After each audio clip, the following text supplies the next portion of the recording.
Hello साथीहरू नमस्ते, good morning भन्न चाहन्छु म तपाईँहरूलाई। अस्ति 2 दिन भयो क्यारे एउटा घटना, एकदमै हृदय बिदाएर घटना। तपाईँले पनि सुन्नुभयो होला, देख्नुभयो होला समाचार पत्रहरूमा, न्युजहरूमा है। त्यो घटना चाहिँ तपाईँहरूको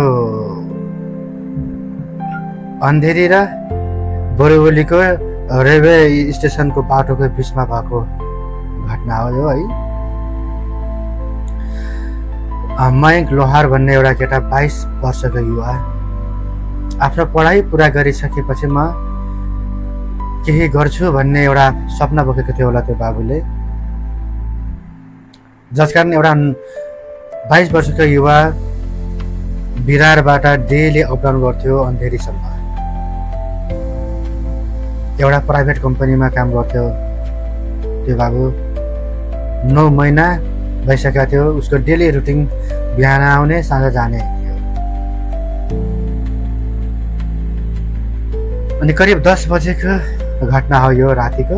घर फर्किने क्रममा मुम्बईमा पहिलो पटक पानी परिरहेको थियो। अनि ट्रेनमा यात्रा गरिरहने क्रममा यात्रुहरू खचाखच भिड भएपछि ढोकामा पनि मान्छेहरू बसिरहेका हुन्छन् र त्यो पानीले मान्छेहरू भिजिसकेपछि अलिकता जाडोको महसुस भइसकेको थियो।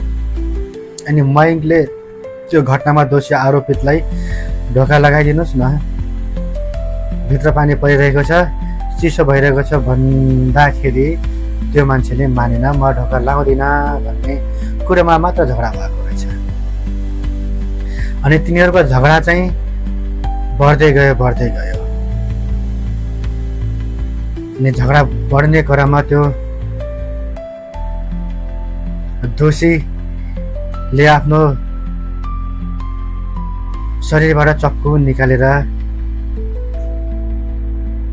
बारम्बार प्रहार गर्यो त्यो 22 वर्षको युवा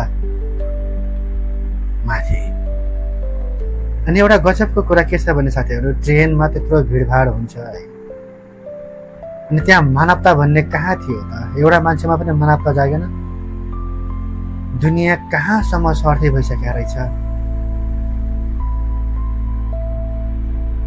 कसैको पनि आँट आएन त्यहाँ भित्र। एउटा मान्छे, एउटा सानो बच्चालाई, 22 वर्षको युवालाई एउटा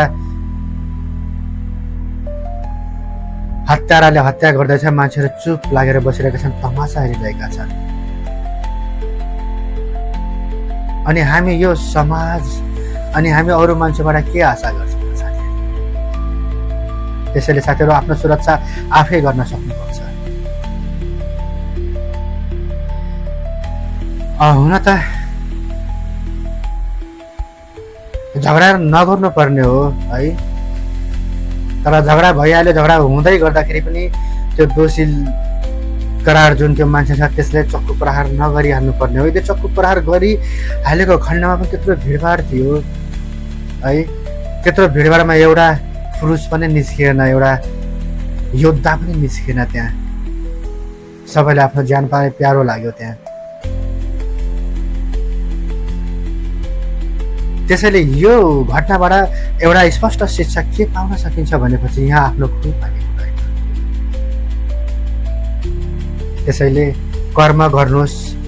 अहिलेको समय त यस्तो छ कि आफूले गल्ती नगरेको खण्डमा पनि माफी माग्नुपर्छ है त।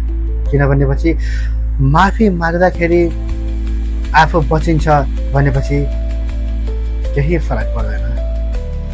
आज यो घटनाले एउटा मात्र होइन, 2टा परिवारको